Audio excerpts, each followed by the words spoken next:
பெரம்பலூர் சின்னாறு அருகே திருச்சி சென்னை தேசிய நெடுஞ்சாலையில் மகளை பைக்கில் வைத்துக் கொண்டு தாய் சாலையை கடக்க முயன்ற போது பின்னால் அதிவேகமாக வந்த கார் ஒன்று பைக் மீது மோதி சுமார் 15 அடி தூரத்திற்கு தூக்கி வீசும் பதைபதைக்க வைக்கும் சிசிடிவி காட்சி வெளியாகியுள்ளது.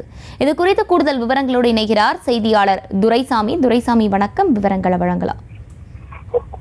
பெரம்பலூர் அருகே உள்ள சோமனாபுதூர் கிராமத்தைச் சேர்ந்த சுப்பிரமணியன் என்பவரின் மனைவி சந்தோஷம், மகள் கலையரசி ஆகிய இருவரும் நேற்று சின்னாறு அருகே உள்ள பெருமுத்தூர் கிராமத்தில் தனது உறவினரின் இல்ல நிகழ்ச்சிக்கு கலந்து கொள்வதற்காக இருசக்கர வாகனத்தில் சென்றனர்.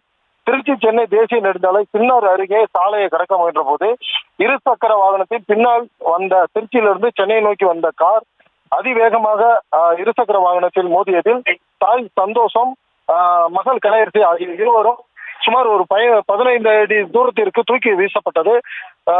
இதில் பலத்த காயமடைந்த இருவரும் 108 ஆம்புலன்ஸ் மூலமாக பெரம்பலூர் அரசு தலைமை மருத்துவமனைக்கு அனுப்பி வைக்கப்பட்டு சிகிச்சை அளிக்கப்பட்டனர்.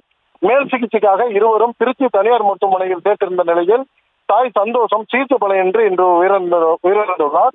படுகாயத்துடன் மகள் கலையரசி சிகிச்சை பெற்று வருகிறார். கலையரசி தனியார் கல்லூரியில் 2ஆம் ஆண்டு இளங்கலை பயின்று வருவது குறிப்பிடத்தக்கது. இந்த விபத்து குறித்து மங்களமேடு போலீசார் வழக்கு பதிவு செய்து விசாரணை நடத்தி வருகின்றனர். விவரங்களை வழங்கியமைக்கு நன்றி துரைசாமி. செய்திகளை உடனுக்குடனும் துல்லியமாகவும் தெரிந்து கொள்ள சப்ஸ்கிரைப் பண்ணுங்க.